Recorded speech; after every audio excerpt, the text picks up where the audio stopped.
We're live, ladies and gentlemen. King? Alrighty then, welcome back to a somewhat new segment, ladies and gentlemen. I don't know if it's necessarily new, but this is part of, so, as we've been saying in past episodes of the Link Up podcast, we doing some things differently, like having the themes and whatnot. Part of those changes is giving y'all extra content like this, which is basically we've been doing interviews, but we kind of come up with the idea to split up the interviews from the podcast to kind of give it more of a specific focus when we're doing interviews and have the podcast be like something that people get familiar with on a regular basis, that it's more or less the same structure and format, and it's not like, okay, one time it's an interview, one time it's a regular podcast with just the host. So this way it's like there's always a regular podcast.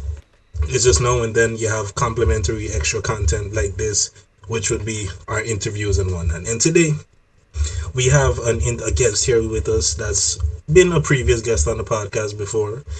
We got Nelly Blaise here with us to Welcome talk back. about. Yes. What's going on? What's going on? Thanks for having me back. Yes, yes, glad to have you and all that friend of the show, long time personal friend from just knowing this guy like forever. But we here to talk about some business. Or I don't know. Was there anything else I missed from the intro? Well, like, share, and subscribe. For those people that haven't already liked and follow or subscribe to the YouTube page, make sure to do that if you enjoy the content and whatnot. But the purpose of us being here today is Nelly has a product and something that he'd like to tell us about. Something that he already told us about before, but now the moment has come. So Nelly, why don't you introduce and tell us what's going on, what's the updates, what's happening? Yes, thank you, Mr. King. So I came to you guys. How long it was ago? Like 2 years ago or 1 year ago? Boy, A year or two. It was a while back. but it feels like two. But it could be a year, and 2020 just makes everything feel like it's been longer than what it's actually been. Yeah, it Yeah. wasn't that long. So at the time he was So promoting Kushobi. yeah, I was promoting Kushobi. It wasn't done yet. It was basically in the draft state, but now it's been printed and available in Amazon worldwide. The only thing I want to mention is just in the Netherlands, it's not available. So it would be useful to know that you can order it via Amazon.de, which is Germany. But other than that, you can order it on Kindle all over the world. You can order it on paperback all over the world. So here it is, Kushobi, finally out. And yeah, ask me everything. Let's talk Kushobi. All right. So how long is the book? The book is 24 pages. And um, this is, I guess, could be seen as poor preparation on my part, but I don't remember everything that we covered in the first part. But Yeah. um, like, it's a graphic novel. It tells the story of Oxy. That's what I remember from the first interview. Oxy is the dude on the cover. That much I Yes. remember. um, Yeah. and this is just the first. Like, are there more books coming, or is it just like? Yeah. So basically, let me start off with what this book is about. Um, so we all here are from the Caribbean, and we all have a representation of Africa or indigenous blood and Europe, or all of it mixed, or just maybe one of them. But the all defining point that makes us come together is that we are from the island. And basically, I wanted to create a project that told the story of African culture, indigenous culture, and make it into a superhero movie and tell the tales of the people that originated from St. Martin and Latin America. So basically, what I did was I created this storyline, which started with Oxy, the political advisor, a voodoo priest from Benin, who is working in Egypt to help the pharaoh to make sure that Egypt sustains itself as the top city in the world, the top country in the world, using cosmic energy and voodoo. And basically, what I wanted to do, I wanted to empower our community about the knowledge about who they are and where they descended from, which was Africa, the religion, what we use, and what I wanted to do was highlight that all of this information was research via educational documents. So I actually went into academic articles to find out about indigenous practices and disciplines and African practices and disciplines. And this does not have anything that has to do with the destruction of African culture or anything of that matter. So all of this is positive energy, something that will turn into something even greater than what it is right now, I believe. So, could you give a little bit of insight into like the storyline of what this specific book entails? Like, what's the, I guess, synopsis of the plot? Okay, so the synopsis of the plot. This is one of many books, so it will be categorized as the origins, and then it will go into the actual story of Kushobi, and then it will end with what's going on in Egypt and what will happen in the future in Egypt. So basically, the synopsis is Oxy is in Benin preparing for his voodoo art tournament. Basically, this is what all rites of passage voodoo priests go through. They go through this tournament. After all their accumulation of knowledge, of science, Earth, the cosmos, they have to show the completion of all of that. So basically, he is like the best fighter in that whole tournament. However, as a young person within this world, he has a lot to learn, and the Pharaoh sees it. And basically, he is in Egypt and he's living this life of being the upholder of peace and the person that guides the community into the light. And there's dark forces that want to bring the community into the dark. So basically, there's a lot of dynamism between light and dark, and there's also a concept where he has to travel to Japan in order for him to get some resources in order to liberate and free the people from these dark sources. Eventually, I don't want to say too much about what's going to happen after that because then basically you will understand the entire book. But this is what you can read from the synopsis on Amazon. And I just letting you guys know that the whole entire series is done. This is the first edition, and there's two more editions. So I'm recommending that you guys read it. So get it, or even if you have a Kindle version, it's free. Hmm. Okay. Oh, like if you're not looking getting the free, but if you want the paperback, how much is does it cost? So it depends on which market Hmm. you're located. I previously looked in the Germany market for the people in the Netherlands.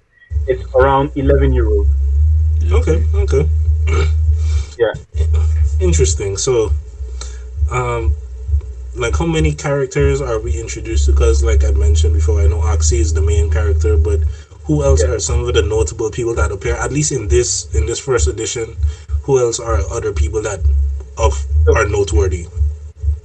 all right. So, um, basically, you already said it because you I told you about the comic book already that the person in front there is actually Aki. So Aki is one character. Then you have Fatima, who is the brightest star in Egypt. She is a black woman. She's young. She's the smartest person actually in Africa. She's beautiful. Um, she actually has the ability to bring people back to life with all her experiments and everything that she's doing.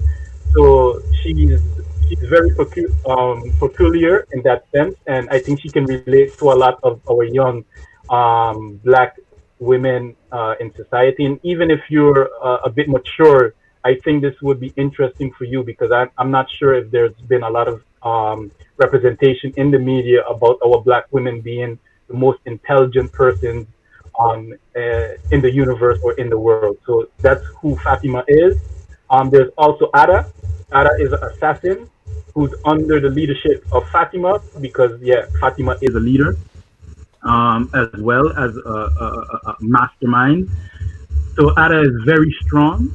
she's capable of shape shifting.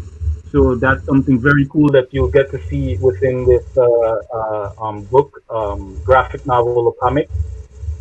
There's also a Kimbe Kushobi is in this book as well, and there's other people that are part of Kushobi's crew that are inside the book as well, and those are the notable characters within Kushobi Origins.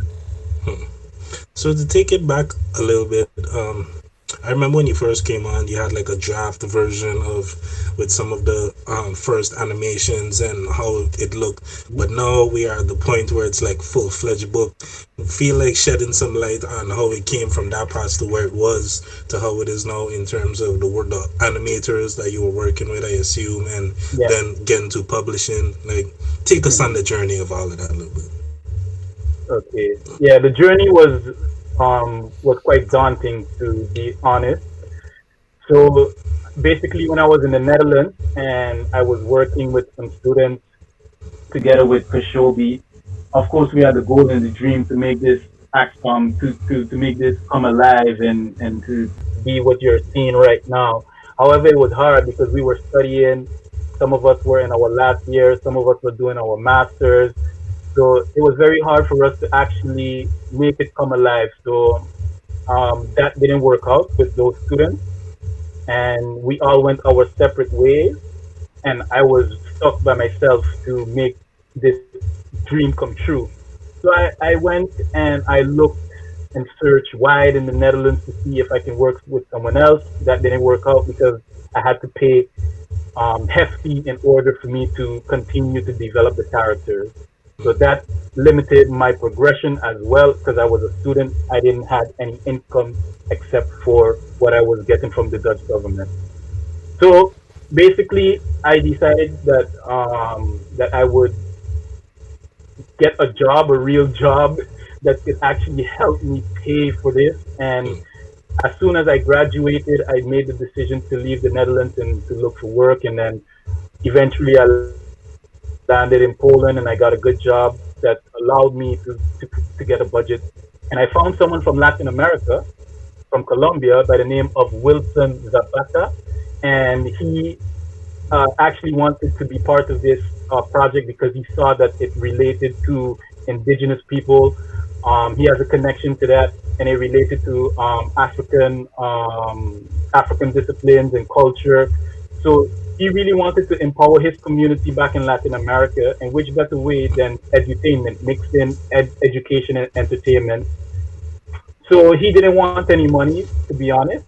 And we made a deal with each other that we would work together. I would write the story and I would give him reference points to how I would like um, the characters to look like. So what I did was I look at indigenous tribes in Latin America. I look at how they dress, how they look, and I look at indigenous people from Africa and how they dress and how they look. And I researched all of the pictures and I made a accumulation of a document and I sent it over to him and I gave it to him and he just started to work on the design and he sent it back to me and I would approve and then disapprove and then he would go back in the drawing room and then like that we would have like a relationship and we would go on Skype, talk to each other, and my girlfriend was part of it because he speaks Spanish. My Spanish is not 100%. However, in order for us to collaborate and make sure that we understand exactly the details of how everything has to look like, my girlfriend was doing some interpretations. I was speaking Spanish sometimes. He was speaking English sometimes, and then basically that would happen. But eventually, I did pay him for his service and for his work because, as I said, I got a job. But what I really liked about him, he wasn't even thinking about the money. He was just like, "Yo, I want to do this project because it's gonna empower the community. After when it comes out, we can talk about negotiating the price." And that's what we did. And eventually, we got to a price, and then just paid him. So it was just this one main dude you were working with in regards to animation and getting all the drawings done. So I assume his name is credited on like the book for Yeah. animations and stuff. That's all. Yes. Yeah, that's his name right there, Wilson Zapata. If you guys need someone to create anything for you with animation, please go and contact him. He's not only going to think about the money, he's going to think about everything, about the passion project, about the culture, about you. And, the last thing you guys can talk about is the economics and, the payment and remuneration of that and those sorts. So really Um, look out could, for him and could you give contact us him. a little preview of like just flip through the book a little bit? I mean, not Okay. to just to show the camera a little bit of how Yeah. what his work looks like. Yeah, so basically, this is what he did. Everything from scratch. He is gifted. So this is what you're gonna see. This is the professional work that he does. I'm gonna Hmm. flip through some more stuff for you guys so that you can get a little snippet, a little dose. Hmm. Okay, okay. Let me go through And something else. what was this? I don't know if you know, but was it all like hand drawn, or was this done via Illustrator or like a digital drawing thing, or was it like a mix of both? If you know. Yeah, so basically, he started with sketches, which is hand drawn, and then he went into illustration. I guess with his computer. Sometimes he tells me that he works with a iPad or a notepad or something like A that. I'm drop not head. familiar with what designers use. Yeah, a A drop drop head. pad, yes, Yeah. and then Okay. he goes and puts it onto his computer and then makes everything come to what you see right now in front of your eyes, in front of your screen. So like once you had the story done and you collaborated with this guy to get the animations done, I assume the next process was approaching publishers and stuff like that to get it distributed. It Yeah. was So just about the basically, I don't know if you animation. know. before, can you hear me? Yeah. Yeah, go ahead. Okay. So basically, when I came to you guys, I already had like some kind of publishing worked out in New York, and I was so happy that they responded and they said they would print it out. But I needed to make sure that the characters were professional, and when I brought it to you guys, the characters were not professional; they were just drafts. So I I needed to mean, pay them in order. Yeah. it was pretty hard. Like looking at what you have now compared to what you had at the time, is not like too far off. So like I get what you're saying that it was a draft, but I mean, it wasn't the drafts that you had were still pretty decent at the time already. Okay. Well, well, to them, those publishers, they said it wasn't Hmm. professional, and I needed to pay them in order for me to find an illustrator to make it look better.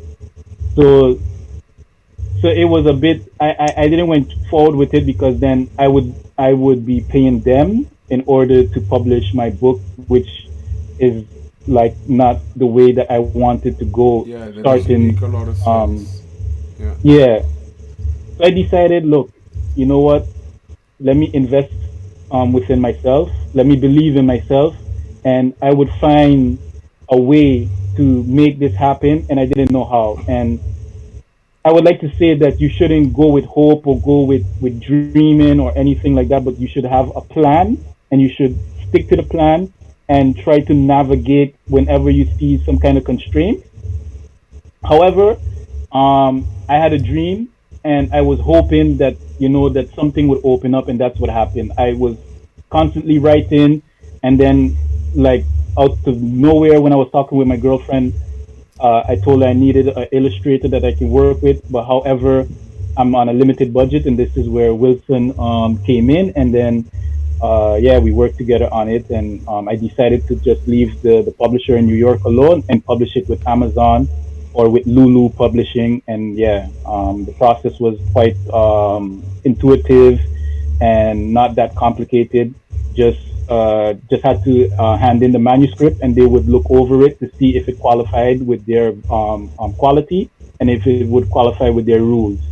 And then they actually accepted it, and they are doing the publishing for me and doing the shipments and stuff like that. And there's an arrangement where I get part of the royalties and they get part of the royalties. Hmm. Interesting. And how long has it been now since the book has been on sale? Like what Uh, day officially? it was officially online online for sale July the 9th, but I did not release the dates for the public because I wanted to make sure that I got the copy first and make sure that it Mm. looked good and it was like of of a viable product for the audience. And when I got it, I officially let everyone know. I think on the 17th of July. Hmm.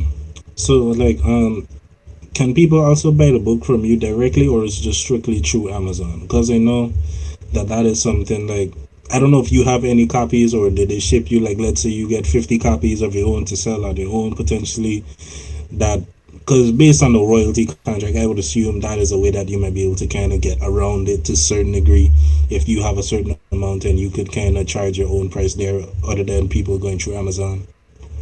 Yeah. So basically, you're very knowledgeable about that. You're correct.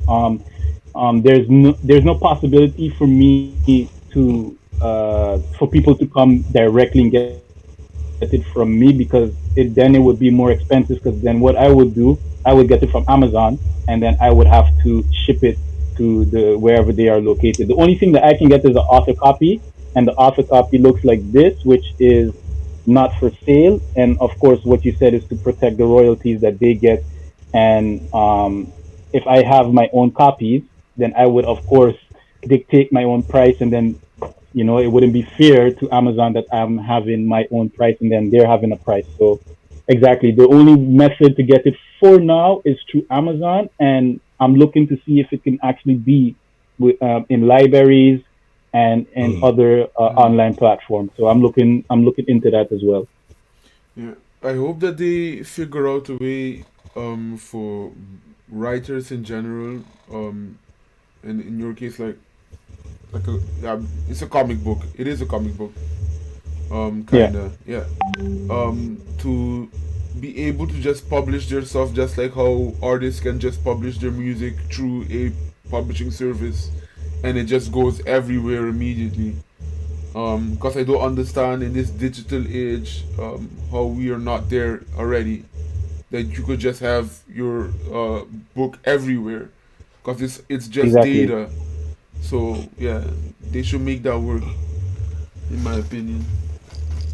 Like, I guess something like that would be possible if you were to completely self-publish, in the sense of you have all your pages and whatnot, and you already get it structured in InDesign so that it's the correct format for a book to be printed out, and then you go to Kinko's or wherever, and you get it, you choose the papers that you want it to print it on and all of that type of stuff. If you knowledgeable of those type of things, and you dictate how you want it to actually look when it's finally printed and published, and then you pay them to get, let's say, 50 copies and sell it, like, that would be, you have to do it completely independent, versus Yeah, if you just send the stuff over to them and, okay, y'all actually turn it into a book now, like, because from my understanding, I'm assuming that's kind of what Amazon did. You hmm, already did the animations, you wrote the book. It's just actually yeah, turned it into a physical thing, a Yeah, physical product, and then handling the distribution. That is pretty much what Amazon is doing. yeah, yeah. Amazon is taking care of like the administration, the distribution, the printing. For me to go totally independent and do that, I would actually need a printing press. I would actually need an office, you know, Yes and be no. professional.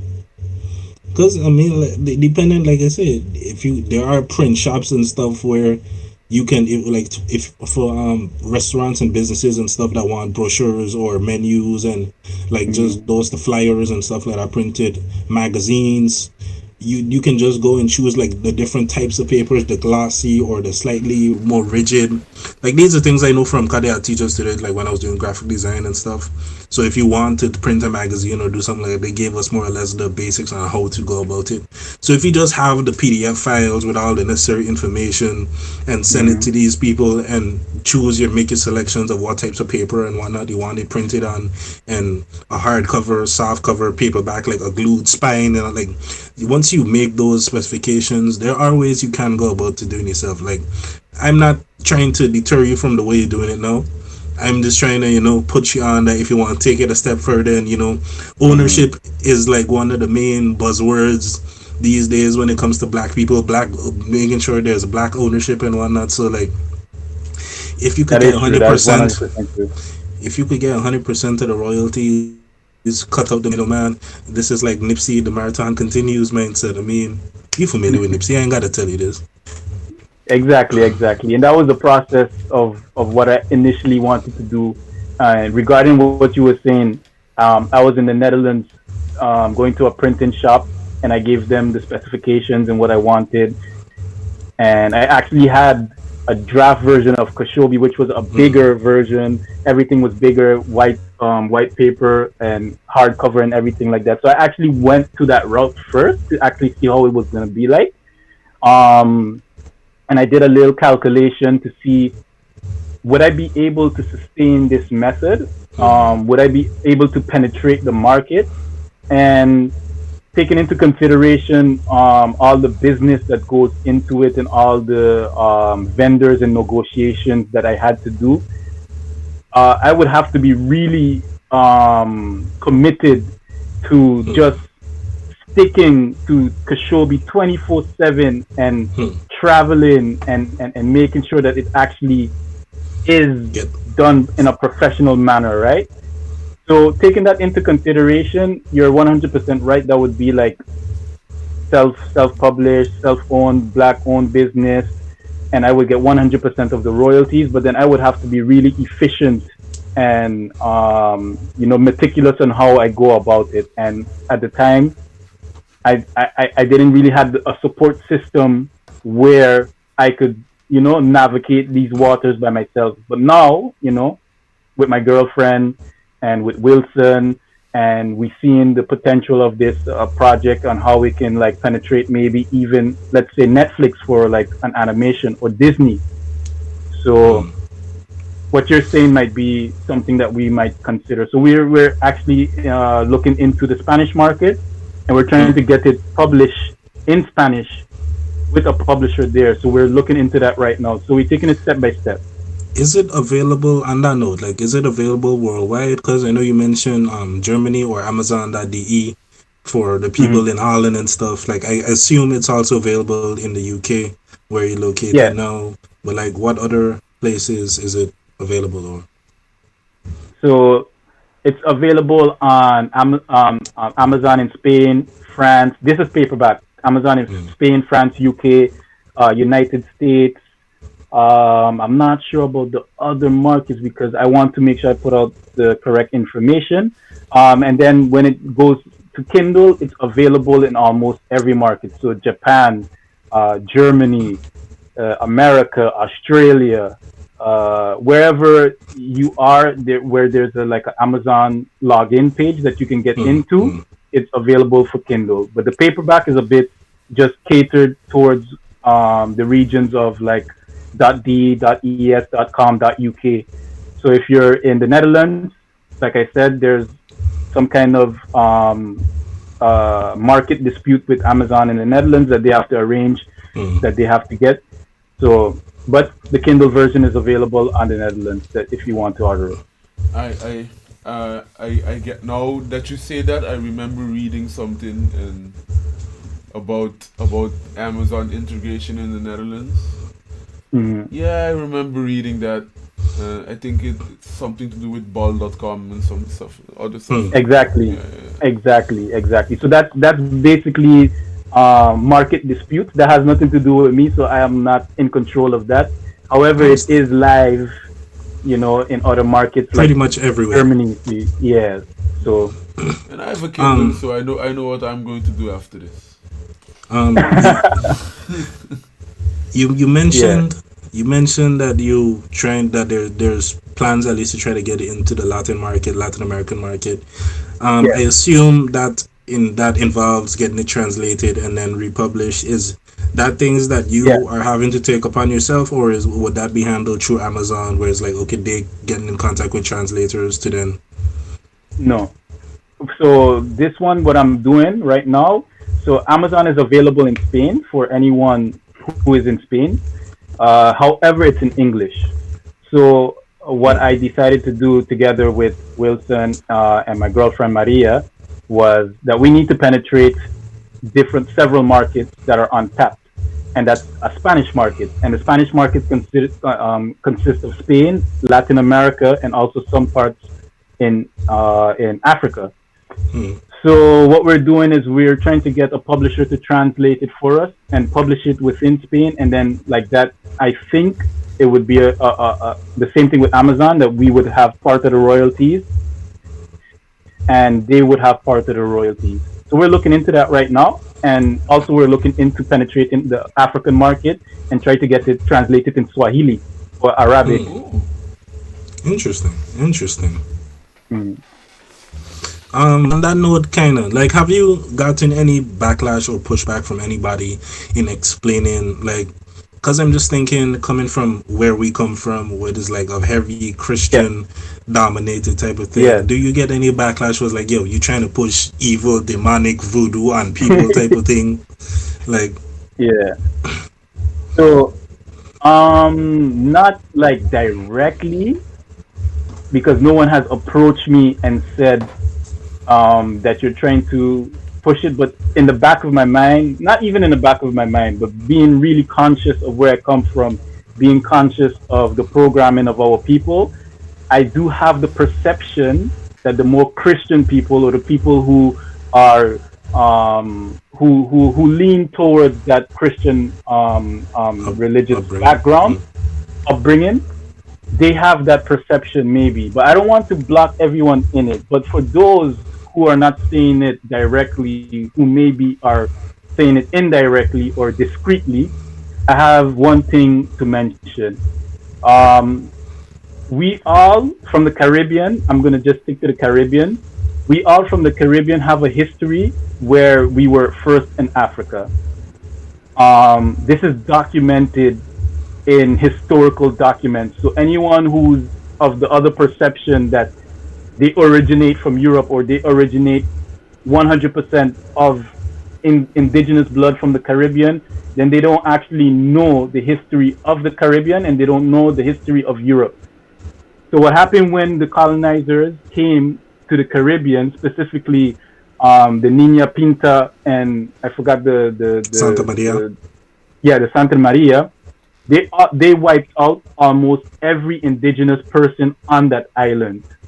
So what they had to do to replace that slave labor that they had to import enslaved African people to that island. So whoever integrated into that island, the islands, maybe you have some kind of bloodline that is Carib, Arawak, Taino.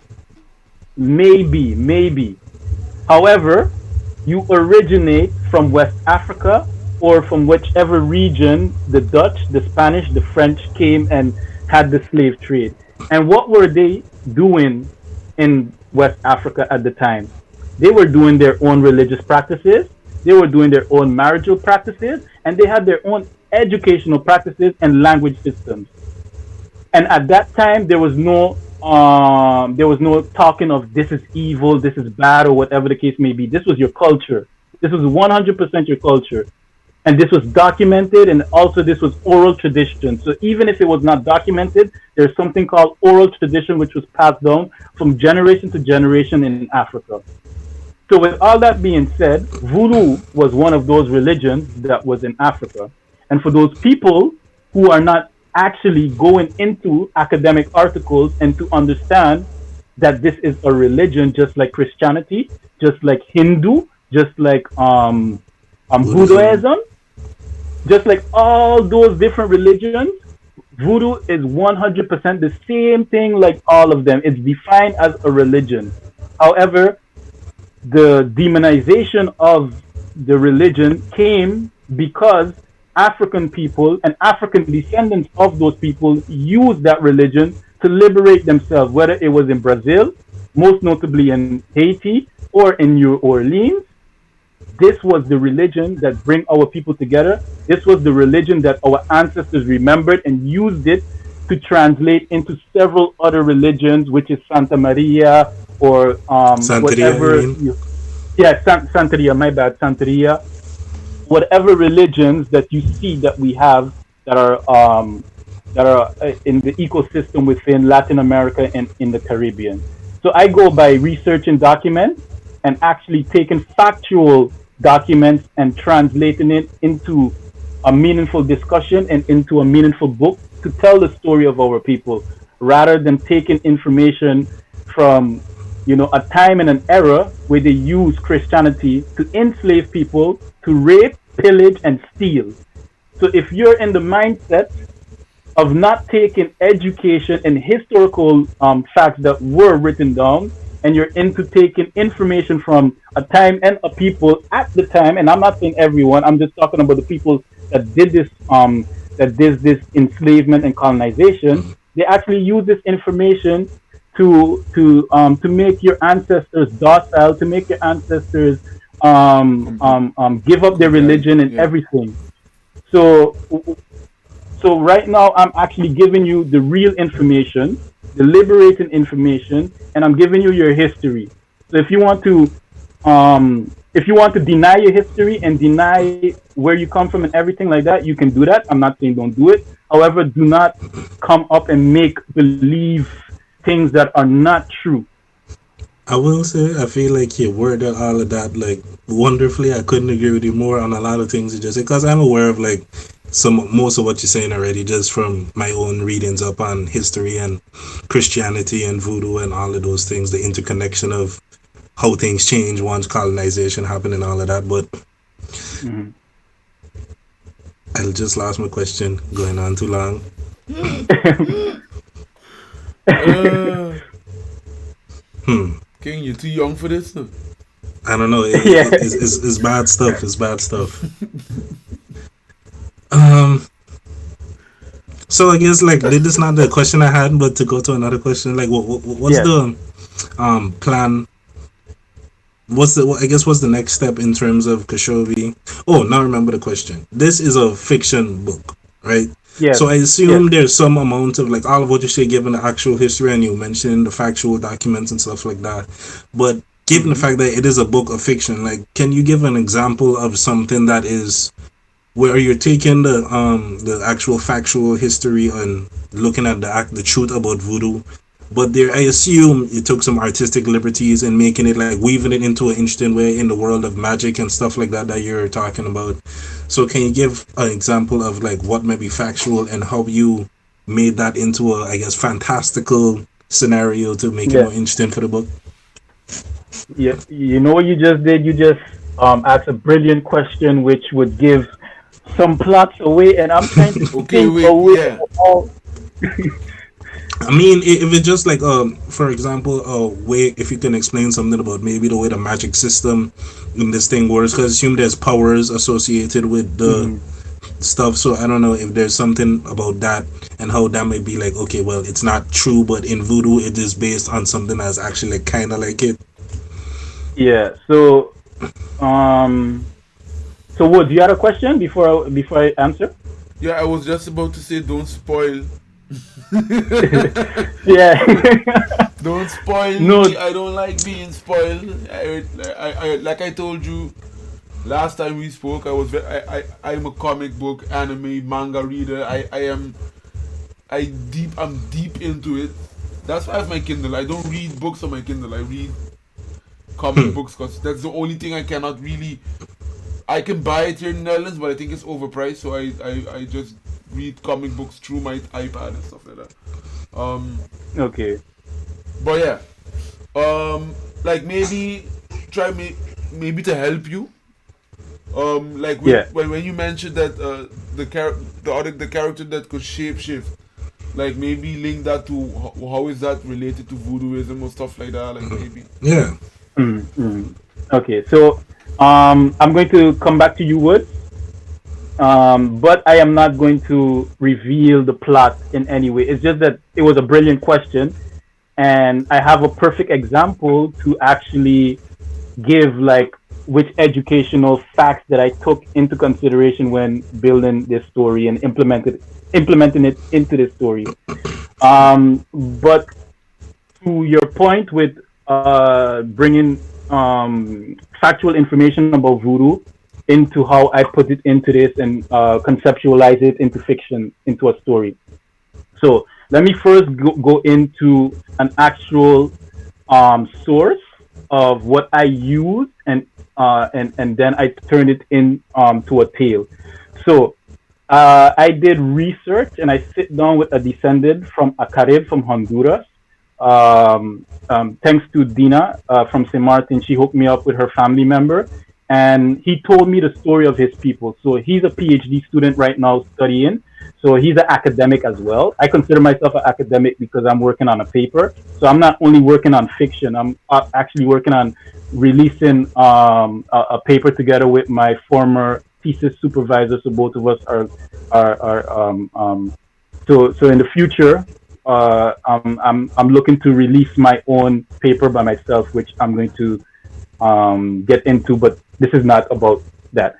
So I sit down together with him and I interviewed him and I asked him certain questions about his culture, which was the Carib people who live in Saint Vincent, and then the United Kingdom who came in Saint Vincent and relocated these indigenous people to Honduras into a land that was not the land of these people.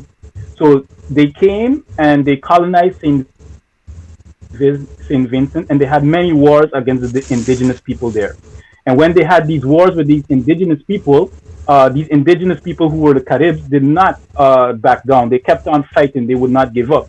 However, they made a peace treaty where the British would take over Saint Vincent, and they would send these people, these indigenous people, to these lands in Honduras that was not good for farming and good for living, good for living for a certain time, and then they would bring them back.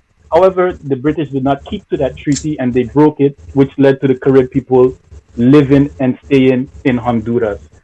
And this is something that he was telling me, and he told me about their system, their cultural system, on how they have, and how they how how they cater to the dead, and how they pay their respects and their homage to the dead when they go into the afterlife.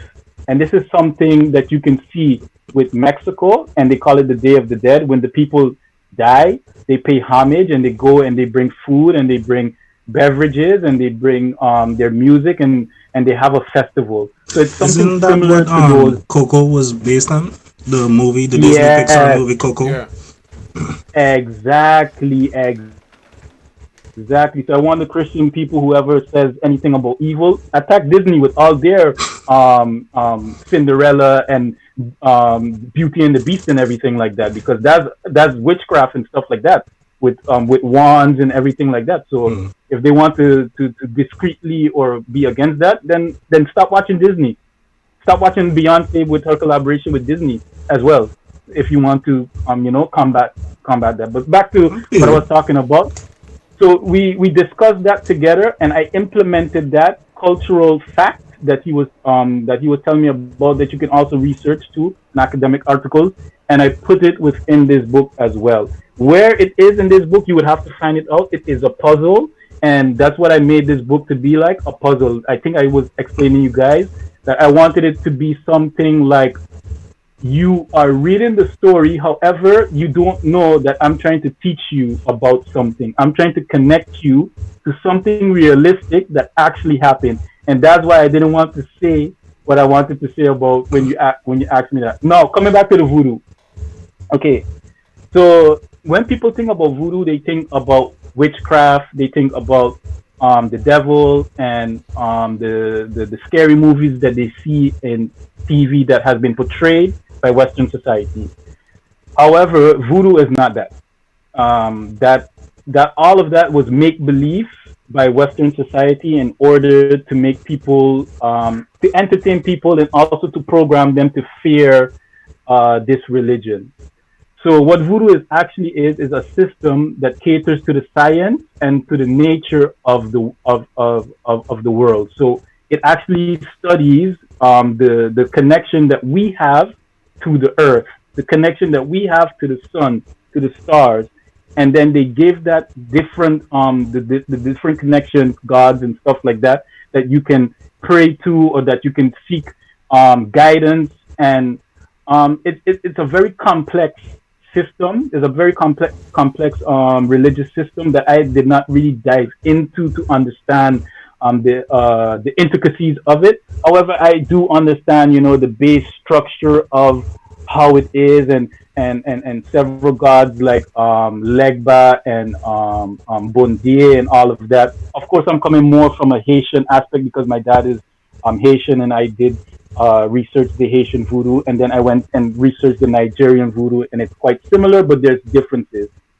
So there's festivals that honor like the gods and stuff like that, and basically it's just used to connect you to nature. That's what voodoo is about in principle: connection to nature, connection to the cosmos.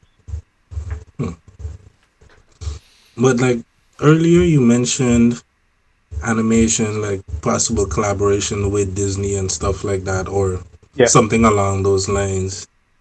Like, how do you see that coming about, and can I guess what would be the timeline for that? Because in my mind, like you mentioned earlier, this is the first edition of this. There's two more. So would considering stuff like that just happen once the other two books are out, and then at that point you're thinking about animation and stuff like that? I asked this question partly because I had a similar conversation recently with another Sim Martin author who is in the world of science fiction, who also recently was told that y'all had a connection, which I'm happy for, because that was something that I was telling him about you and your work. Because this is Rainer Ranis, and I was talking to him about his book, Ah, yeah, yeah, and yeah. We connected. Yeah. recently he was telling me about some of, without revealing anything, some of what he has in the works with his thing and what he's doing with it, and I'm just kind of wondering, like, Mm-hmm. what's your view on animations and the book, and yeah. Okay. So basically, right now, my dream is to make Kushobi come out in Disney or Netflix or Cartoon Network or Nickelodeon, whichever the case may be. Because I wanted to reach the souls and the hearts of kids all over the world. And it's a pity that we don't have our own distribution because BET is on the Viacom, which is under which is on the Viacom, which is something that is not black owned, to my and we knowledge. If and we just saw how that worked out for Nick Cannon, but anyway, continue. exactly. So, with all that being said, my dream is to conceptualize this into a manga or anime or a cartoon, whatever you want to call it, so that it can, it can penetrate the hearts and souls of the young generation. However, it's much bigger than that. It's a movement. It's an empowerment content document, if you want to call that, that has visual representation of our people and what it means. And what it means, it means that you are going to be proud of your history, proud of your culture, and proud of the clothes that you wear. What I'm wearing is West African, and the reason why I dressed in the clothes that you laughed about earlier when we were talking, that I look like a grandma, Michelle said, said that on Facebook. That my dog, that my dog. Yo, So it's I two. don't have no problem with it. I understand what you're doing. I see what you're doing. I get where you're coming from with what you're doing. I just thought his comment was funny, but could. Yeah, yeah.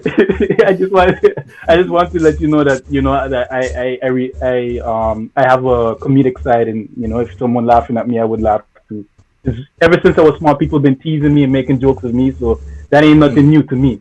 So what I'm wearing is African clothes from West Africa, and this is how we used to dress back in Africa and everything like that. And I have no problem putting on these clothes and being proud of it because if my ancestors used to dress like this and they still do, what is the problem of me dressing like that? What is the issue? There's no issue. You dress like how Western people dress. They are they have a history of colonization, which led to the enslavement of our people, unfortunately. And now we have adapted to Western civilization and we wear suits and ties and shirts. And there's no problem with that as well. But I would never come to you and say, hey, Gary, why are you wearing that t shirt? You know, that's from Western society or whatever the case may be. No, that's because you like it and you adapted to this. And I like what I like right now, and I shouldn't be judged for it. So basically, this is what Kashobi is going to do to the kids around the world that identify as African, identify as Afro Latina. identify as indigenous cultures or Afro-indigenous or whatever you want to call yourself. It will allow you to see yourself within these cartoons within Disney or Netflix or whatever the case may be. I saw the Old Guard just came out 3 years ago. The Old Guard came out in paperback version, I think on Amazon or I don't know which. I'm not sure which platform it came out on. And now 3 years later, Netflix made it into a movie. So I am looking into something in the realms of in the next 3 years. So each year, starting from now, I will release the second edition next year, and then I will release the last edition in the year 2023, and then hopefully, and I hope before that, that somewhere along the lines that I have the possibility and the means, and I'm all about planning, but I hope and I'm dreaming that someone at Netflix and at Disney sees this and they see the potential that this has, not only for entertainment and for capitalism, but also to educate our people and also to empower the community. And and this would have a very huge impact on our society, I think. So that's basically the plan. So And this yeah, could and penetrating, yeah. so this is kind of like your Caribbean version of Black Panther, the Wakanda moment, that feeling that was around when Black Panther came to the movies, and you seeing all the different headlines and news articles about black people going to the movies in their traditional garb and whatnot and embracing it. Even though they might be ignorant and possibly wearing the wrong country, they're at least making the effort and like, trying to connect and tap into some kind of African origin or history. Like, and Yes, like, if it wasn't clear, like this, it like I said it before, well, during the first conversation, I'm 100%, like Woods just said, I'm 100% behind this. The idea, it's something that I love 100%. Like, I don't know if you're familiar. You probably might have seen it, but Black Sands was another such thing that was started on a Kickstarter account, and they're doing similar things. I recently came across yes, the they actually animated it and turned it into a YouTube series. Last time I checked, they have like 3 episodes out of, and it's actually like yeah, really entertaining. You seen the series? yeah. I seen Black Sands. Reynard actually, I think it was Reynard that sent me the link to watching it on YouTube. So I watched it. I didn't know about it, and I saw it, and I was like, "Oh, damn! This is so dope. This is cool." He probably got that from Um, me because I was talking to him about it as well. Like, ah, okay, okay. I see all the connections. Okay, yeah. yeah, So is something yeah, like so that based, kind of what you have in mind for this? Like, or do you? I mean, you're mentioning Disney and stuff and Netflix. You mentioned Old Guard. That's like A-list Hollywood celebrities and huge budgets and stuff like that. So that's mhm. kind of why I'm like, what do you think, or did you consider the idea of doing something like what Black Sands did? As like, I assume Okay, that was like something they did themselves, that was out of their own pocket, because it's decent, but it's not really professional. It's not like animate, like fluid animation. It's pictures with voiceovers hmm, type of thing. yeah. So it's like, would you consider something like that as like, let's say, a first iteration of a draft of what anime could be, and then maybe pitching that to Netflix or whoever else to be like, okay, look at this, this is, you can see there's potential here. Um, to answer your question, no, I'm not considering that. I'm either going to go all in or all out. I don't want to go halfway. I'm not saying anything about Black Sands. It's good and I love it and it's cool and it's good for the culture. However, for Kushobi, what I would do, I would invest deeply into it. And if I have to make a draft version in order for me to pitch to Amazon or Disney or any other Cartoon Network platform like that, I would. I saw that in Japan, there's a black owned business there that makes anime, and it looks really professional and it looks really dope. I'm going to contact them, and I have them on my mind to make a draft version of Kushobi, so then I can pitch to Netflix or Disney or whoever the case may be. And I don't know how much that costs, but that's why I'm here in the UK pursuing my dreams to see that if I can get a very good paying job, that I can put money aside towards my goals and my dreams to make this actually comes true. So right now I'm talking to you guys in 2020. about making it a cartoon and I have dreams and goals, I'm definitely going to invest into Kushobi to make it into a cartoon that is going to be professional and that is going to be out in Netflix or Disney soon. Have you considered the Kickstarter or Patreons or stuff like that to collect donations to help raise funds for something like that? Because now that it's Yeah, finished, you could like just make a short YouTube video more or less with explaining the situation. This is Kashobi, this is the book you're trying to raise. The plan is I want to make it into this. So please support me, whatever, whatever, and something like that. I'm going to I'm really going to look at my different options that I have and try to see because I already started a Kickstarter Yeah.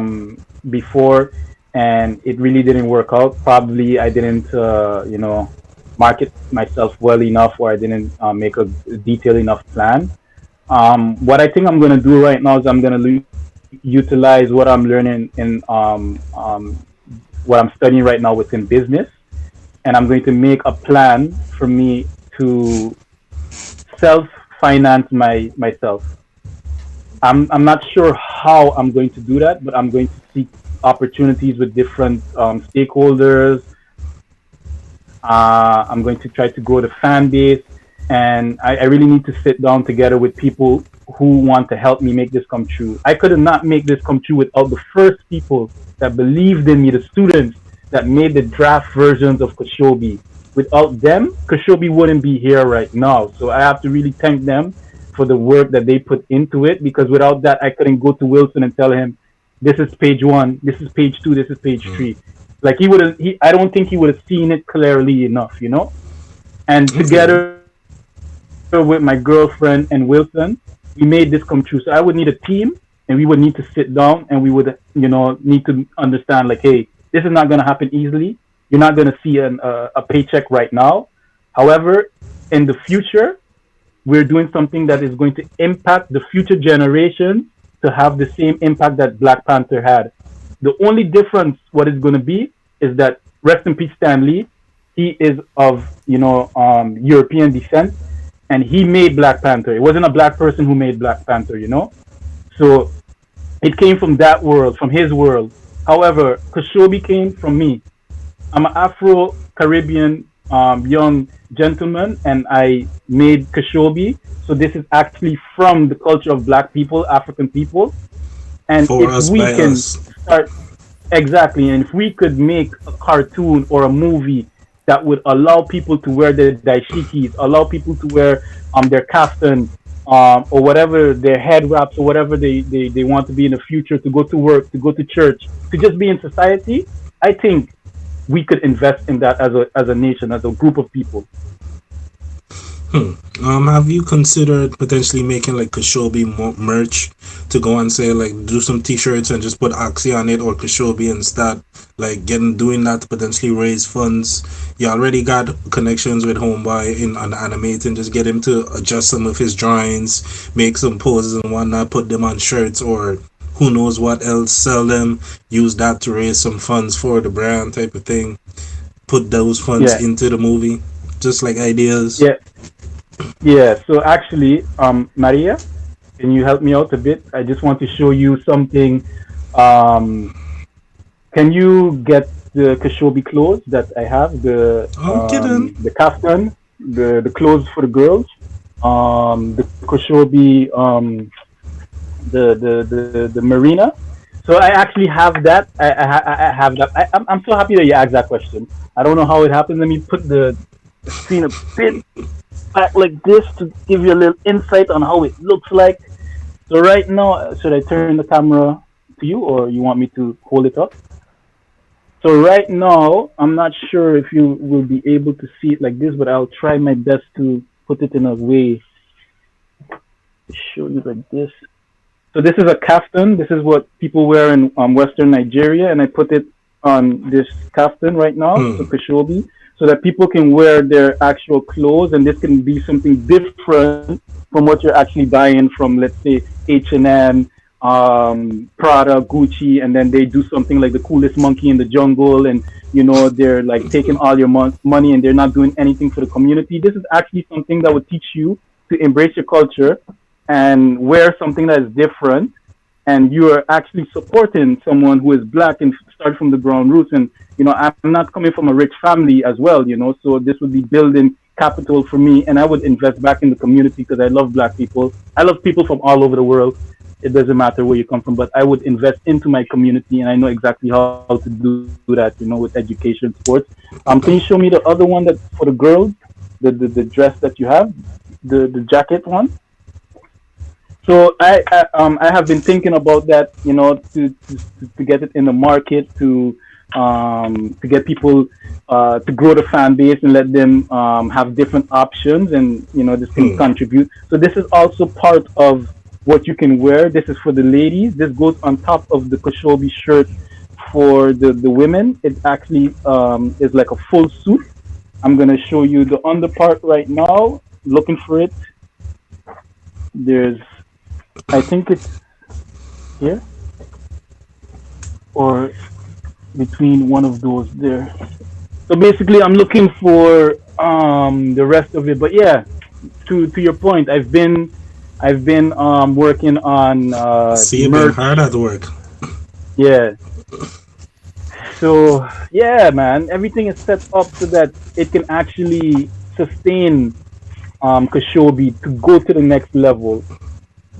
But people have to give me a chance and actually read it and criticize it from a standpoint of looking at it from fiction, looking at it from a educational standpoint, and not look at it as something negative. And that relates to our society that is more linked to Christianity and everything like that, because it's not that, it's something positive, something powerful, just like Black Um, Panther. So, and Black Panther had voodoo in it, just in case if anyone hmm. was looking at the rituals, that The was purple voodoo. herb, the purple herb Yeah, all of that. reanimation stuff. Yeah, exactly. That was voodoo. So anyone who was going to the movies in St. Martin and putting on their daishiki and everything like that, you actually went to something that my book is actually about. Hmm. And I was asking about t-shirts and stuff. I glad to see that you done put like way more thought into it and making it actually like appropriately on brand by using African traditional clothing and stuff like that to be Hmm. like Kushobi merch. So like I'm definitely supporting. The only thing I'm kind of questioning is like I know the goal of it, so I commend and appreciate it from that aspect. I'm just curious about the viability or like how convincing it will be to people that are very stuck in their ways that grew up Western traditional thing. The people that can be like, "Boy, I ain't wearing no dress" type of thing when they see like I'm just thinking about the mindset of people concerning like where we from, where we grew up and whatnot, what people back home, how they might view it, or other people in the Caribbeans and stuff like that. That very stuck in that mindset. But I Hmm. personally like I love the idea, I love the concept and all of that. So Okay. So I am a trendsetter when it comes to fashion and clothes and everything like that. And I used to wear the coolest like pants or shoes or whatever the case may be, because I really love dressing up and just looking good. Like I really like that. And to bring it back to our people, let's particularly say the Caribbean.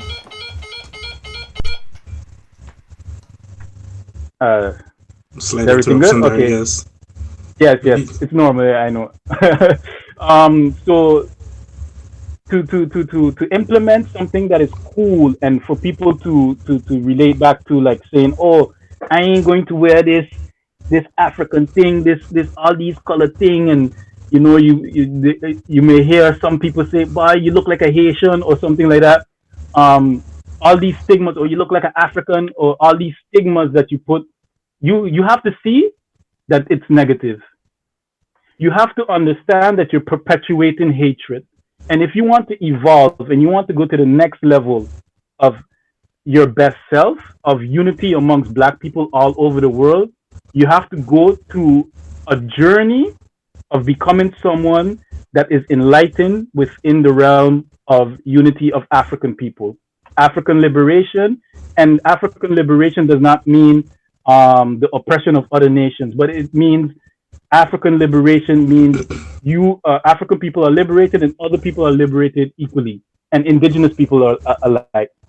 So we all have our different cultures, and we all have our different ways of dressing, and we can make it look cool as young people. And I'm telling you today, you are not going to see it, or everyone in St. Martin is not going to see it, or in the Caribbean. But within 10 to 15 years, a lot of Black Americans in America will start to wear their kaftan, their daishikis, the clothes that I'm wearing from West Africa, the hats and everything like that. They are going to start wearing it, and then because American culture perpetuates and permeates interest within the world, people are going to start adopting how they dress. And when they start to see that they're wearing their kaftans and they're wearing their head wraps and they're wearing their dashikis, they're going to follow suit. My question is, are you going to do it because you love yourself and you love your culture and you love where you come from? Or are you going to follow the American people who did it because of like a fashion trend or something like that? So I want to know if you really love yourself, if you really love your culture, and if you really want to learn about your culture, that you naturally adapt to it, or you're going to um, commercially go to the point of, okay, America did it, the Black Americans did it, oh, Black justice, protesting, oh, they look good in their Nikes, or they look good in this, or whatever the case may be, that you're going to follow that? Or are you going to look into yourself and be like, oh, this actually looks cool. I can make this work. Let me put on this hat. Let me put on this, or whatever the case may be. Let me show you the dress. My girlfriend just got it. So this is the dress for the ladies. Sorry that I'm like all over the place, but I'm just so passionate about Man, it. it's all good, man. It's all good.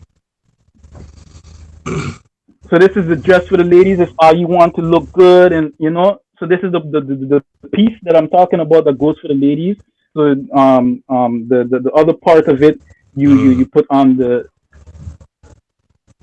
jacket that goes over it, and it's very good for if you're in a hot place, because now all your arms are exposed and everything like that. I'm gonna post pictures on Facebook and on Instagram so that you get a better vision of how it looks like. So this is the back, and it's tailored made just in case for you women out there, or you guys who are Okay. into fashion. This is tailor made just for you, your size, so you don't have to worry about H&M having this for other people or whatever the case may be. You have your own clothes. So But yeah, basically but those are the two that I have. but on that note, then, like, tell us a little bit more about the clothing. Who is producing it? Like, it's tailor made. Who's the tailor? Yeah, yeah. So the tailor is Brizzy from West Africa.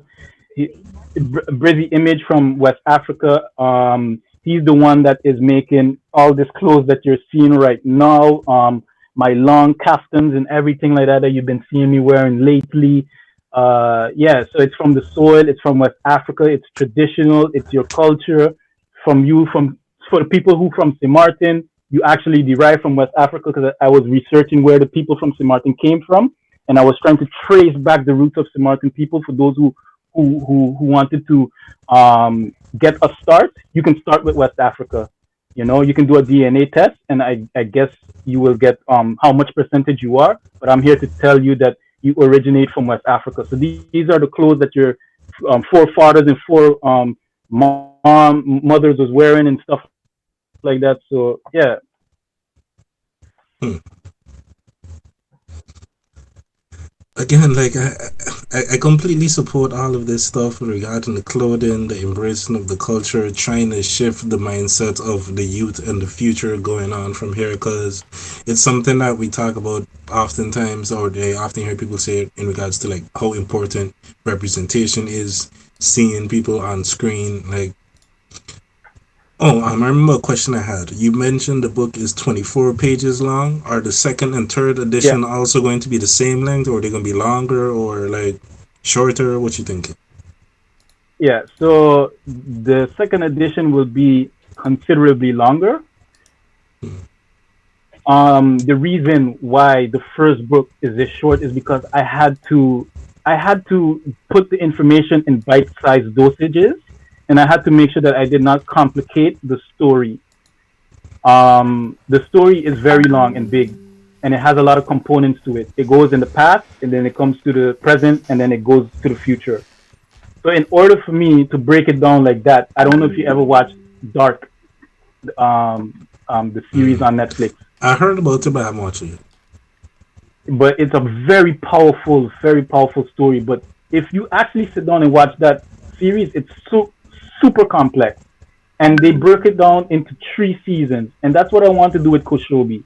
So the first edition is 24 pages. It's just the introduction. It's actually episode 1 in the season, and then episode 2 in the season will be a lot of bringing that puzzle together, piecing every component and making you see and giving you that aha moment. That so that's what happened. So that's why. And then you would be like looking into the future, like what's gonna happen again? Like, is he going to do what he did in the first page? Because I don't want to say anything. Is he going to do what he did in the first book? Is he going to go like this or is he going to go like that? I want to give you that sense of feeling that that you feel like a kid and you're in a candy store and you don't know the taste of what you're going to get when you eat the gummy bear or when you eat the gummy worm. Is it going to be sour? Is it going to be sweet? But the finished in dosage is that you're going to be satisfied with what you got. Hmm. Okay. Woods, you got any questions? You've been kind of quiet. I don't know if I covered it all because I know I asked most of the questions. Yeah. The where it gets a little tricky because like I would want to go like more deep into the Plot.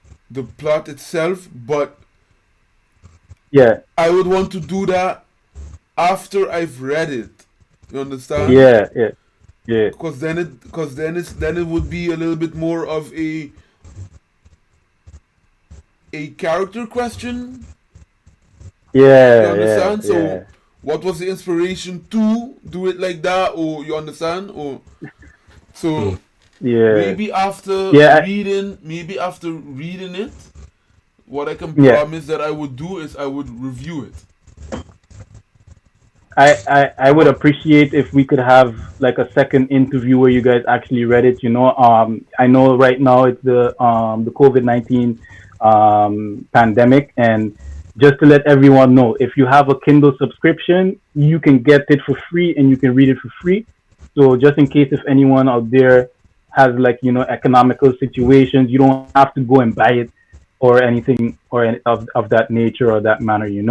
There's possibilities to get it for free. And for you guys, if you guys read it on Kindle for free is no problem. If you guys get it paperback or whatever, is no problem. But I would hope that we can talk about it again and really discuss in depth, like what Wood said, like the character, where the inspiration came from, why it went like this. But maybe we can still do this now with something that won't release the plot. So maybe with Kaba, the Pharaoh, which will not release nothing at all. I can show you. Maybe we can get into him if you guys want. I don't know. And this is Kaba right here. This character. He's the Pharaoh. The black, good-looking man right there. That you guys see right now. Making sure that we have that cultural representation in Egypt. So with you showing us Kaba, who is Kaba? Not he's a pharaoh obviously, but character wise, like what drives him? Why is Kara in the story? Without revealing too much. Without revealing too much. Yeah. Okay, let me see how I'm going to put this in where I don't reveal what he's going to do, because he doesn't really have. Let me don't say that. So. Yeah, that's why I wanted to ask these things after I've read it. You understand? Yeah. Okay. So Kaba is a descendant of a bloodline of pharaohs that built the pyramids. If you all know, the most pyramids in the world are in Africa and particularly in Sudan, right? In Sudan, there's the most pyramids. So I took that information and that knowledge of Sudan being where the most pyramids are being built, and that's where Egypt got its inspiration to build their pyramids. I got my inspiration from that, and Kaba is the pharaoh who is the descendant of the first pharaoh that created the first pyramid.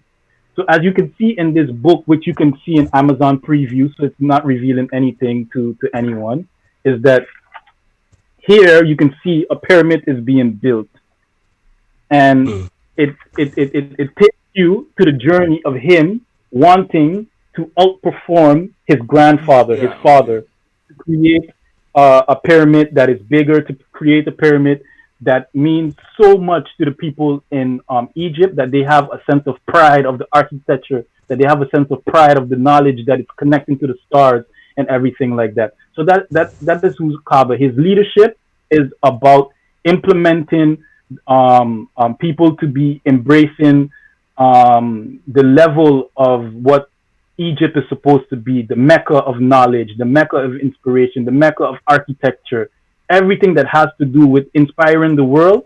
Kaaba wants to make sure that that's represented in Egypt. So that's why he's he's opening his borders for everyone to come in, because he wants the best and brightest minds within Egypt to develop the nation. So that's who Kaaba is. Okay. To go back to the question that I asked before, you mentioned that it's going to be longer, but still, do you have like a specific number of like, okay, this one is 24 pages, is the next one 100 pages? Like, Yeah.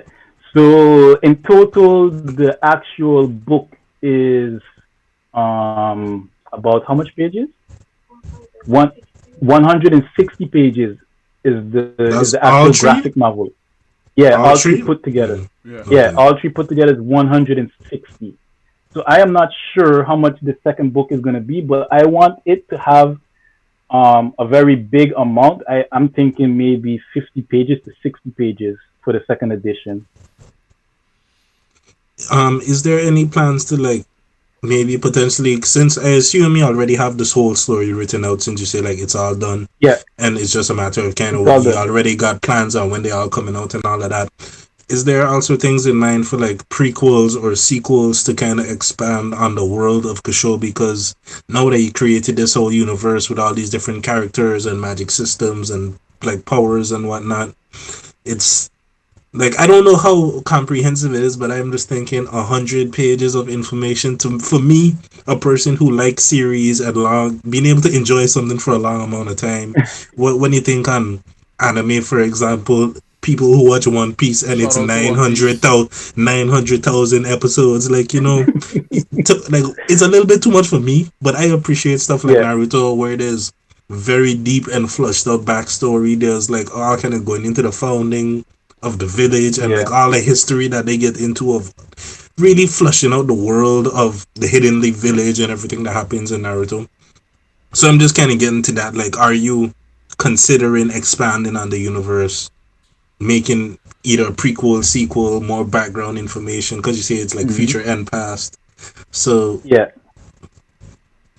So this this. is actually I don't think I will give it anyway out anything out, but Woods you can you can confirm. But this is actually the prequel to the sequel of the second and third edition. Mm, So that's all I'm gonna say about that.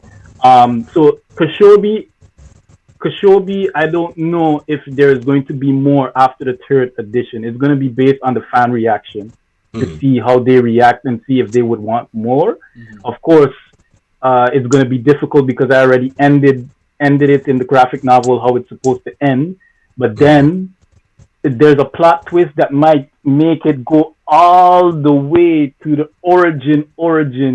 So like like how Naruto mm. spanned out, and then it goes back to where who what's the name of that god that created the shinobis again? That woman, I Uh, forgot her name. uh, It I was a don't know. K, I think, Katsuya or something like that. Kaguya? Kaguya? No. No, Kaguya? no, No. no, I don't know her name, but she's the one that came The white and she eyes with the had the chakra. Byakugan. Yeah, Yeah, yeah. yeah. So we actually thought that it originated from the six, The Sage of Six the stage of Paths. six. Yeah. Exactly. So that's something that I have put there just in case that someone says, "Hey, yo, Nelly, this is big. You need to elaborate on this." Boom. I already have that set up. So just in Doesn't case for anyone who wants to. like Avatar is one of my The Last Airbender is one of my favorite series ever to me because it's one of the things that I think of when I think of the perfect series. To me, it's almost as close as you can get for the reason that it does not go on longer than it needs to. It ends when it's supposed to. It's three Yes, seasons. They move the story along, just move the story along just enough, in my opinion, while still giving you enough time for character development and stuff, so you don't ever feel hmm bored. But it's constantly moving along, and then we end it 3 books, 20 episodes each book, and then it's done. But then, because yeah, Avatar is as amazing as it is, we get Legend of Korra that dives into, going further and expanding more into the world of Avatar that we came to know and love. So to me, that's kind of how you could do it. Like, I know you have the ending already, and like that's perfectly fine and all good. But then, if if the fan reaction is good, you could potentially, dive back in and Legend of Korra, then either go in the future or the past or somewhere direction. Just explore the world of Kushobi from a different lens, different protagonist, and a different plot type of thing. yeah. That right there is gold information that you're giving me right now. I've been thinking about that, and I've been thinking that far ahead. I've been anticipating that this will create a huge fan base, particularly in the Black and Indigenous community. But this is open for the wider audience of people from Europe or Asia, especially Asia, because this is where I really love and got my love for anime. Mm, Starting with Naruto. So I would really like this to penetrate the Asian market, and get the love from the Asian people there to fall in love with Kushobi. But back to what you were saying with having some kind of bonus to Kushobi, it's either going to be at the beginning before Oxy, or it mm, might dive into a continuation, but I don't want to say what the continuation is because then, like maybe someone would go back to this interview and understand, mm. oh, he's gonna go this direction with Kashobi, or he's gonna go this direction with Oxy, or the case may be. But what I would like to let you know is that I have a best friend from St. Martin that he reached out to me a very long time ago, and he had an idea of a comic book that we can make, and Stems is actually like the start of all of this. So Stems is like my company, and it's like Marvel or DC. And under Stems, there's gonna be like Kushobi, Blood Brothers, and other comics that I am working on. So the next edition that I have that I want to release under Stems, under the world of Stems, would be Blood Brothers, and that one right there, it relates more into pop culture, more into the clothes that we're wearing in Western culture, but it's going to relate more to Japanese specifically, the way how Japanese people wear like the hip hop clothes, baggy. I don't know if you've been seeing it in Facebook, how Japanese people like dress in Tokyo and stuff like that. But it's going to be closely related to that and to their hip hop scene and everything like that. So I'm working on something else in that sense of it, and it's basically me and him working together, where we're going to bring that to the forefront for the people. So it's going to be something totally different to embrace. Hmm. So I guess we gonna have to have you on again whenever blood, because you mentioned I didn't even know about this blood brothers thing. That now this is like that opens up a whole bunch of new questions for me to ask about. But it's like I know if you Yeah, want to yeah. get into divulging that, like just out of curiosity. I know this is focused on Kushobi, but like how is this already in the process of being written? This blood brothers thing, or Yeah. So no problem. We can go in any direction you want. It for me it's all cool because Kashobi is right there, so people can see it the whole time. So what Blood Brothers is going to basically, I already have the concept written out, and I have several pages written already. The reason why I didn't continue and finish off the pages were because I was working on Kushobi. mm, But it's a story that is really based on characters from St. Martin, and we just have an influence of Japanese into it. hmm, I don't know if I should be saying this because it's someone that means a lot to me in St. Martin that I'm basing this story on, and I like to respect people's privacy. And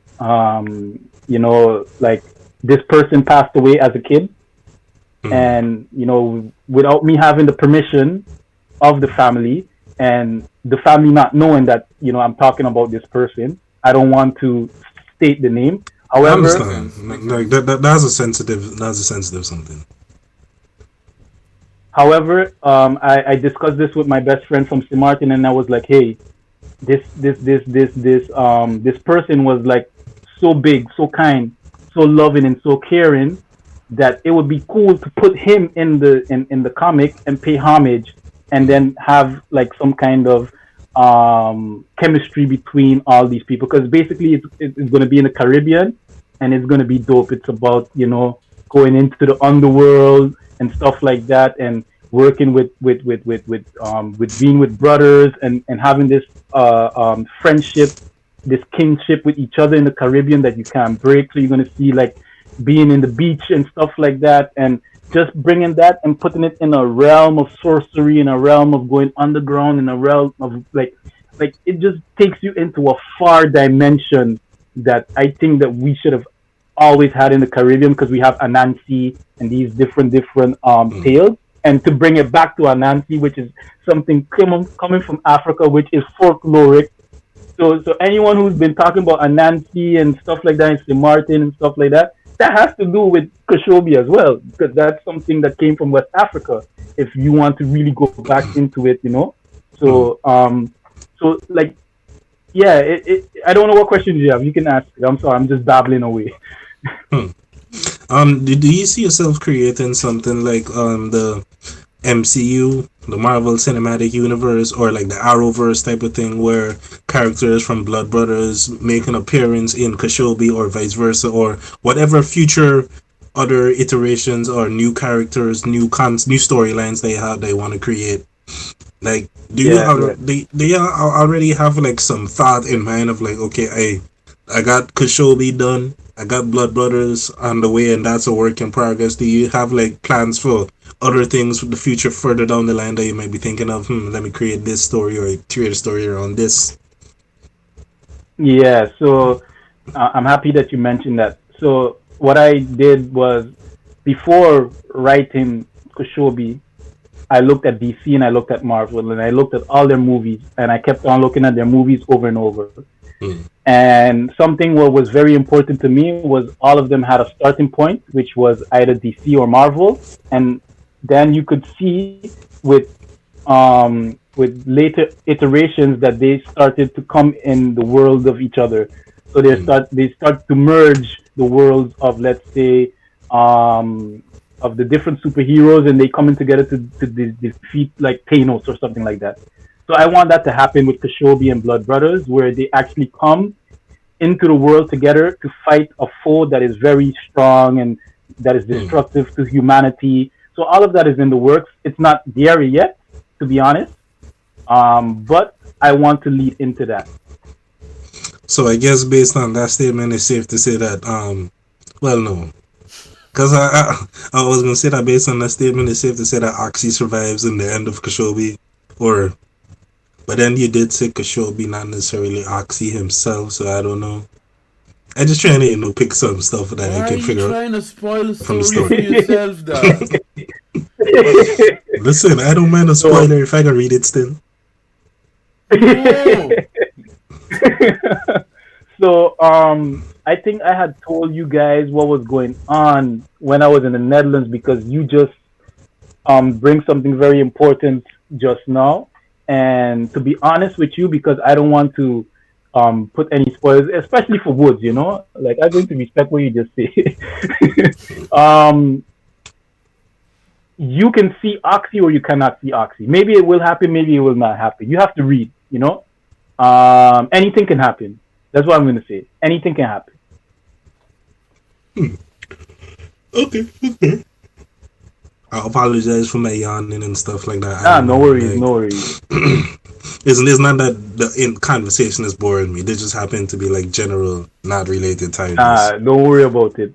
I'm trying to think on what aspect of Kashobi haven't we tackled, because I feel like I don't know if there's any more to dissect or to unpack without actually getting Hmm. into like the story. Yeah. Like, Yeah. is there anybody in the Kashobi that is like based on people that Did you take reference for people, characters, personalities, and stuff like that based on actual people? Because I know you said it with Blood Brothers, but does Mhm. Kushobi have any of that in it? So Kushobi, let me see. Well, okay. To be honest with you, I'm gonna tell you this. So together with my girlfriend, what I wanted to do, and I decided I wanted to name my kid Kushobi. I wanted to have a story where when I bring a human into this world, that I actually start a foundation for him, a legacy. And I don't want to say that I want my kid to be something that I want him to be, but what I had in my mind was if I'm going to bring someone into this world, I would like to set up the stage where I'm defining him to be someone amazing. I'm defining him to be someone very uniting the people, someone that is for a cause of good. And Kashobi is basically my son or my daughter, and it's based on their life that hasn't happened and their hero's journey. Oxy is based uh, a That's bit deep. a bit about me and my hero's journey because I had a very tough life growing up in St. Martin, not being proud of my history, not being proud of my background, because of course, being teased and being told to go back to my country of origin, Hmm. which is St. Martin, because I was born in St. Martin, but to Right. go back Haiti. to Haiti to be specific. Um, so basically, I wanted to base the lifestyle on the hardships of growing up alone and feeling discouraged and not having a place in society, and then you go through a journey where you find yourself, and you start to look at your people, and you're like, you know what, they don't know, and what they need is to know, and you can't hate them, and you can't hate yourself, but you need to perpetuate love and not perpetuate hatred. And if you perpetuate love, you will unite people, and if you perpetuate hatred, you will divide Divide. people. Yep. So basically, I wanted to have an aspect of that of Oxy and his hero's journey, and where he went from point origin of being alone to point origin of being together with people and teaching and helping and liberating Hmm. people from the darkness that they go through. So that's basically the characters that I have that are based Hmm. on people. One that is not here yet, and one that is here. I feel you. Right. I feel you. Yeah. It's a bit emotional, but I just felt like I had to just say that to make sure that everyone knows that this is Honestly, something really Right. deep. Honestly, that shit would is also dope. be, yeah, and that would also be a perfect way to send it off. I would say with I that. was Yeah. just gonna ask like one more question though. Like, you familiar with Ralph Cantav? Yeah, I am. He's a brilliant guy. I love him. I actually love his everything that he's doing on the island. I was watching him in particular, and I added him on Facebook because I just saw him comment something, and I was like, "Who is this person that is so articulate?" So I really Hmm. love him, and I love the content that he's putting out, and I want to really meet him in person in St. Martin, and hopefully we have an interview together as well. I'm in talks with him. I have his number, so I hope we get to Because have an like interview. I was just thinking it would be dope like if y'all joined forces on something, both being like, to my knowledge, both of y'all are of Haitian descent. Both of y'all Yeah, are he's Haitian in the descent. in a similar lane in regards to being authors. Pretty much, his books just might be of a slightly different nature than like a graphic novel type of thing, but still, it's there's still both of y'all are still people that are heavily focused on history and understanding of the culture and our people and putting these things to the forefront. Him being a definitely an advocate of like understanding and the people knowing Samaritan history, some of the stuff he did with Sailor Sis on their Instathon, giving a breakdown on Samaritan history and stuff, talking about the time the government building was burned down. Yeah. Like, I just think it'll be interesting if y'all maybe were to link up together and do something that is like St. Martin focus. Not to say that I haven't read Kushobi, so I can't say it has no ties to St. Martin. But from my understanding, it's still more. Um, Not to say that it's not Haitian. I mean, Samaritan people's culture, but I think the ties to voodoo is still a little bit more like from your personal experience regard to like the Haitian connection. But I don't know. I'm just thinking something about guava berry. I don't know, like some typical cliche Samaritan thing. Maybe some of the salt pickers or like Yeah, historical figures in Samaritan history. Some of those things could be worked into something you do in the future. It might not be Koshobi or Blood Brothers, but some other thing in the stems universe. yeah, yeah. I don't know. Like maybe we can do something. I think it would be powerful if we link up because, as I said, if we come together and we have unity, we will be an unstoppable force. But definitely, I would love to link up and do a project with him, whether it's fiction or factual. We should do something that is based on content because we're both in this content sphere, Hmm. and it would be a disappointment if we didn't do something for the culture. I agree. I agree. But I think on that note, unless there's anything else you want to, make sure to let the people know about this. I think they know to get it on Amazon, whichever Amazon is in their country or whatever. Go there to get the book. It costs Yeah, roughly 11 euros, at least in Holland. I don't know the other people in their markets and stuff, but yeah, anything else that they need to know before we wrap up? yeah. So all I want to say is, Kushobi is more than just a book. It's an educational document that serves to empower our community and to make our future generation proud of who they are, what they wear, and who they aspire to be.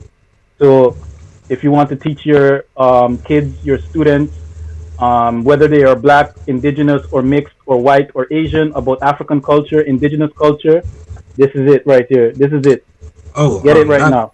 that brings me to a good question. Is there like a recommended age range for the book? Like, I don't know what type of language. Is it like complex? It's a graphic novel, so I assume it's accessible language to like kind of appeal to young Mhm. people. But I don't know, like, does it get maybe so complex or use some jargony type things at a certain point? I was like, okay, this is maybe for 12 years and up, or I don't know. Is there anything like that Okay. for the book? So there's no age restrictions for the book. You can look at like Harry Potter, like people as young as like 7 years old was reading Harry Potter, and the book is like this big, huge. So there's no cutoff age, but of course, it would be recommended if your child is around the age of like 10, they Mm-hmm. would understand it and they would get it. However, I'm saying like if your kid is 6, 5, and they know how to read, or 7 and they know how to read, this book would be just as good as Harry Potter or any other book that has a lot of information and writing and stuff like that. So yeah, there's no limits to the age as long as you can read and comprehend. You can read it. I'm feeling. I'm feeling. All right. And for young adults as well. Well, with that being said, Nelly, definitely want to thank you for making the time to sit down with us and give us and be patient and explain in, I would say, pretty good Greasy. detail. Yeah. Yeah, all every nuance, every aspect of the book, except regarding the plot line in general. But definitely want to thank you for sitting down with us. And yeah, like I said earlier, for the people who haven't subscribed to us, we thank you for listening, first of all. And if you enjoyed the conversation, make sure to subscribe and like this episode of the Link Up Podcast. Tell your friends to tell a friend, and make sure to go get Kushobi, the works done by our very great here, Samaritan author, Nelly Blaise. And with all of that Thank being said, people, we'll see y'all the next time we link up. Even though this wasn't really a link up episode, but Yeah, we still linked up. yeah, Yeah. But yes. Till the next Woods. time. And stay breezy. Alrighty then. I wanna be the very best. I wanna be the very best. Like no one ever was. I wanna be the very best. Like no one ever was. and Squirtle came to fuck the whole scene up. Your girl named Misty, she craving the Steelux. Man so pretty, she paid for the meet up. Wet all over, she needed a detox. Water gone to her face, that's what she wants. Gotta catch 'em all, that's a must. Squirt, bubble like soap, make it. Now make it bubble like soap, make it. Squirt, bubble like soap, make it. Shall I make the kitty? Squirt, bubble like soap, make it. Now make it bubble like soap, make it. Squirt, bubble like soap, make it. Shall I make the kitty? She and her girlfriend are looking for trouble, that's double. Double the mood, double the hustle. Double like asking 2 shots at the bar, or double the rockets that need to lift off. They blasting off again. They a duo, they go everywhere together.